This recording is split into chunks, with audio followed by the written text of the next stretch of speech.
Hey, what's going on, everybody? My name is Corey, better known as the Seaman, and I want to welcome you to another edition of the Seaman Cinema. Sit down, I'm outside the AMC in Port Chester, New York, which means I just saw a movie, and I gotta say, you might know what movie I was going to see tonight. I had really, really high expectations. Can't say that those were entirely met. I have some questions on this one. What am I talking about? Why don't you pull up a chair, take a seat. We are getting ready to dive in, spoiler-free, fresh out the theater, into Jurassic World Dominion. And as I said, you can see right there, man, my Jurassic Park shirt. I'm a big Jurassic Park fan. I mean, you want to talk about a movie that changes your life when you're a little kid? That's the movie that does it, man. I mean, you're talking about a top 10 all-time film for me. And while the franchise after the original has really never sniffed the original, Jurassic Park, I love each installment in their own way. And I've enjoyed these Jurassic World movies. And when you add in, bringing back the original trio of Goldblum, Dern, and Neil, mixing it in with the Jurassic World crew, and finally having a Jurassic World movie where dinosaurs are just everywhere. Like I said, I had big expectations, and they come in a little bit under. And when I say I have questions, I'm confused as to what happened when we started writing this movie. Because one of the things that I really, really loved, and I have to post this. This reaction is probably almost 3 years old at this point. Colin Trevorrow, the director of Jurassic World Dominion, did a short film called Battle at Big Rock, where basically you had like this family that was out like in a little camper home out in the woods, and like these two dinosaurs show up and they fight a little bit, and then this dinosaur breaks into the thing, and it's showing you being in the real world and how terrifying it is when you run into dinosaurs. And I thought Battle at Big Rock was an absolute marvel, and like when that's one of the things that you're seeing from the director that's going to give you Dominion,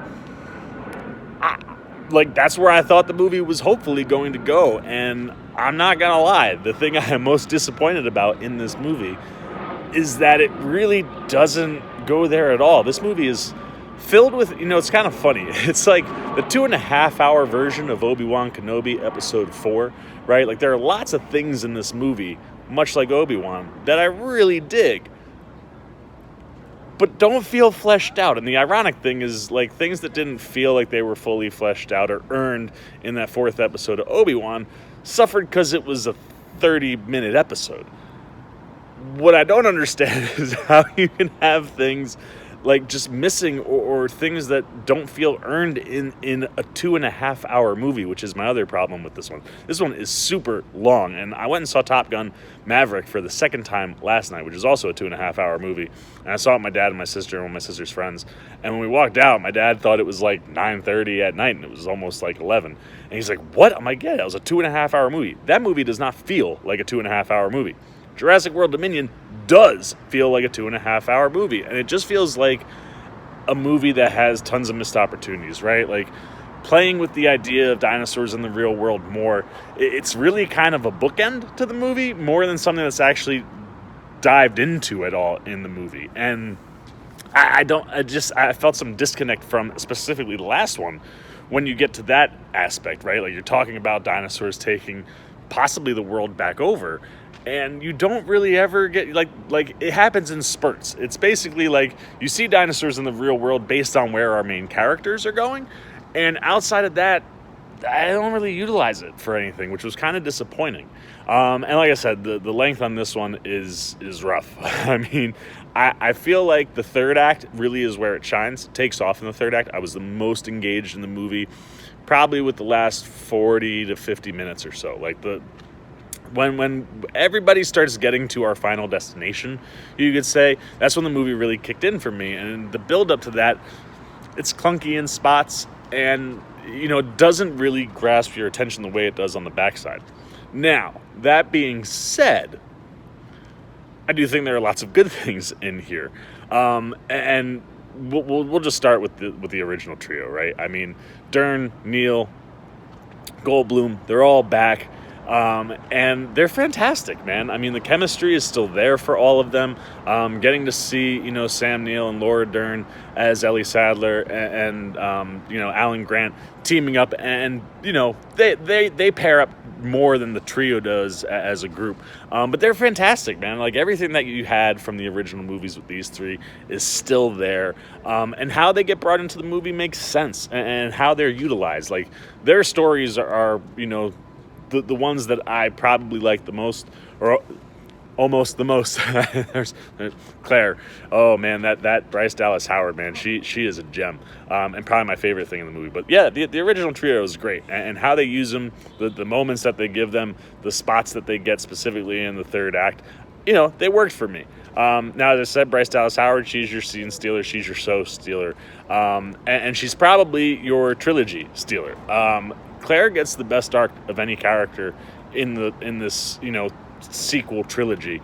When you think about where she started as kind of like a corporate, building and being involved in all of that stuff with the park, to where she is by the end, and just by this movie, man, the way that she cares not only for the dinosaurs but for Maisie, and how all of that plays into her character motivations and what she's doing in this movie.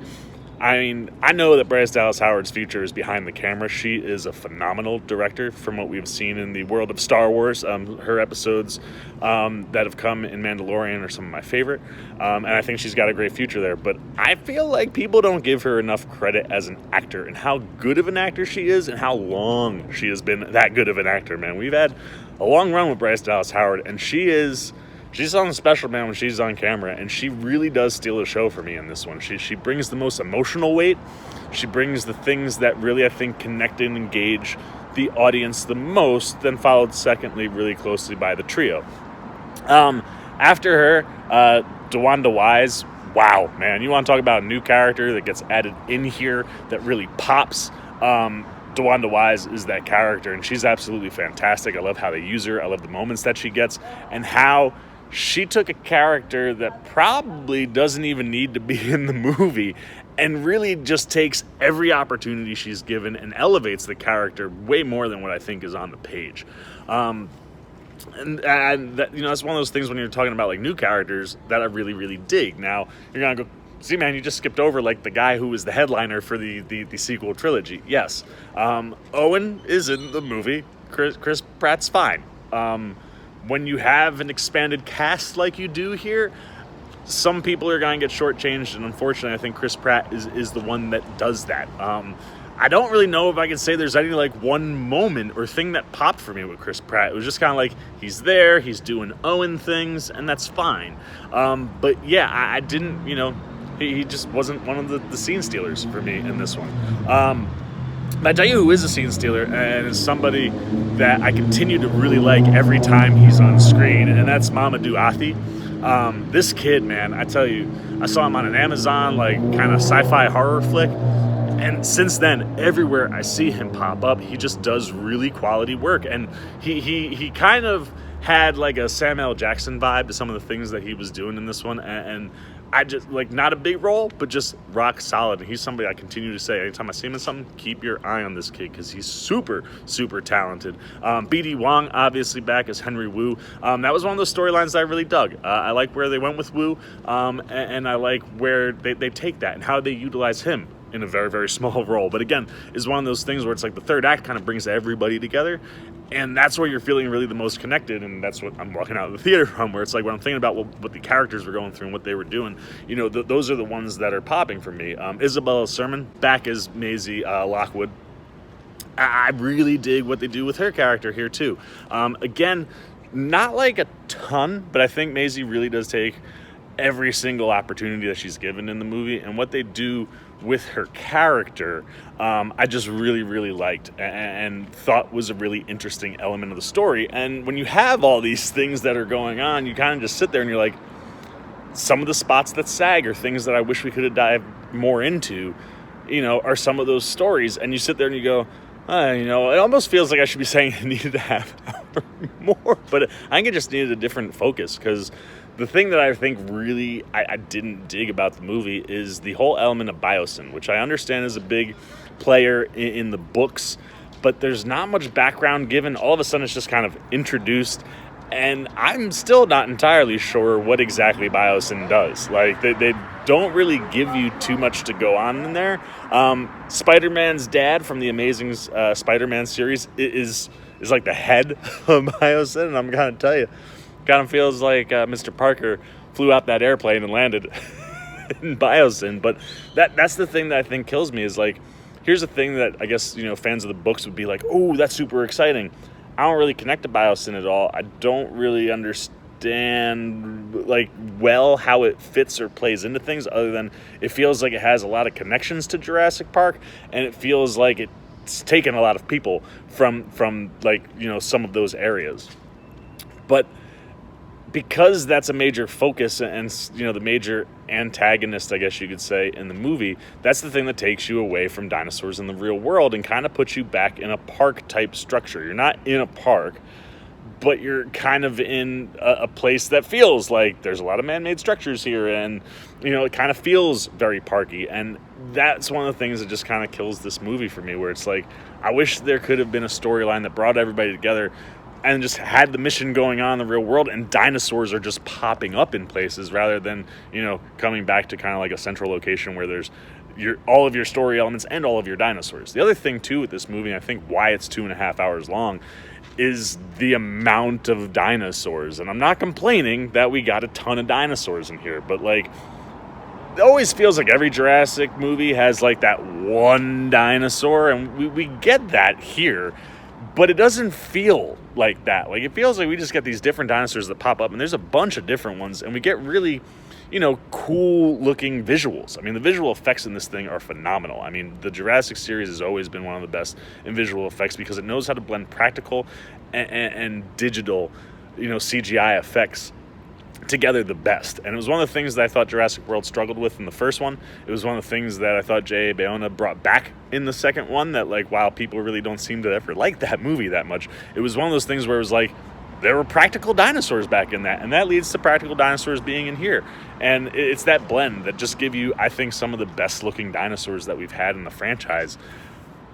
But at the same time, like, it was one of these things where one of the other things I loved about Bayona's is the horror elements that were back. And there's, like, one stretch where I was like, oh man, these are the horror elements that, like, should have been all over this thing that aren't. And the dinosaur sequences, some of them are cool, some of them are, just there. And I feel like you could have chopped some of that down and added to the story more and gotten something that felt, just a little bit more fleshed out and a little bit more earned, and just comes together a little bit better. Like I said, it's those first two acts that really struggle for me. Third act, at that point, everything kind of clicks in. You're on the ride that you're on, and you're just going along with it. But I think if you could have elevated the dinosaurs in the real world elements, some of the horror elements, like I said, there's one sequence, I guess you could say is like underground.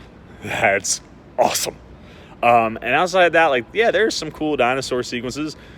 Colin Trevorrow had me worried for a hot second in, like, one of those things, but, he did the right stuff.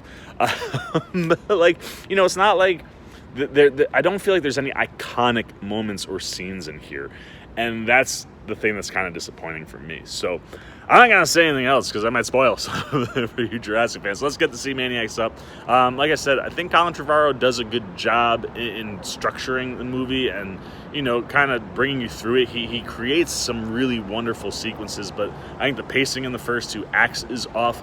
The movie is too long, and the story focuses on things that I wish we hadn't focused on. Like, I feel like this whole movie was a missed opportunity. Now, that being said, you get wonderful performances from Dern, Goldblum, Neil. Them being back, their chemistry is still on fire, and it's just wonderful. Bryce Dallas Howard steals the movie for me. Chris Pratt kind of feels a little lost. DeWanda Wise, another scene stealer for me, and someone that just kind of really, really popped.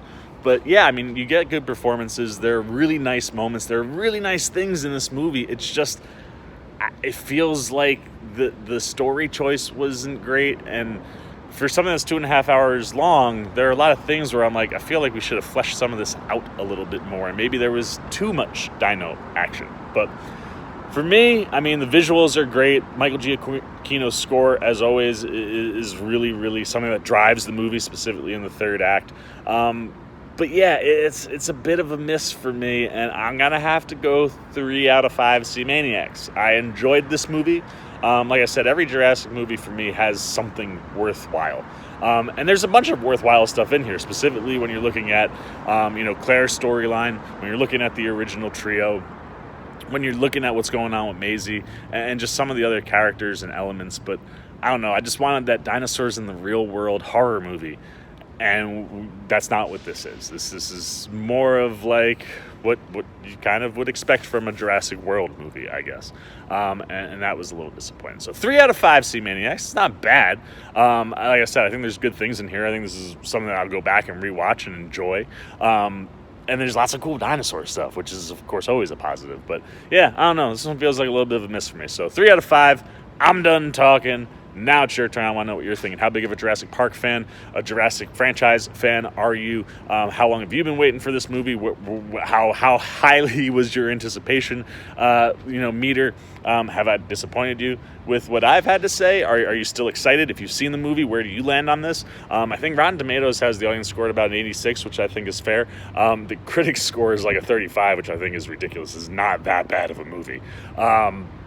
But I definitely think there's some issues. So if you've seen the movie, don't spoil anything, but let me know if there were issues for you, if this thing just really worked, if you liked it. I definitely know coming out of the theater, it was a mixed bag. Like, listen to the people, some of the younger fans liked it, some of the older fans not so much. I think I fall right in the middle there. So let me know where you fall. Anything you got, good, bad, indifferent, on Jurassic World Dominion down below in the comments section. Look forward to talking to you down there. As always, if you enjoyed this video, please give me a thumbs up. And if you're new, you want to come hang out with the C-Man anytime we're talking movies, TV, trailer, reactions, you just want to show a little love and support, and you haven't yet, hey, come join Sea-Maniac Nation. All you gotta do, jump over there, hit that subscribe button, hit that little bell if you want those alerts. And until next time, for the Sea-Mans, Cinema Sit Down, I've been the Sea-Man. I'm signing off. Peace.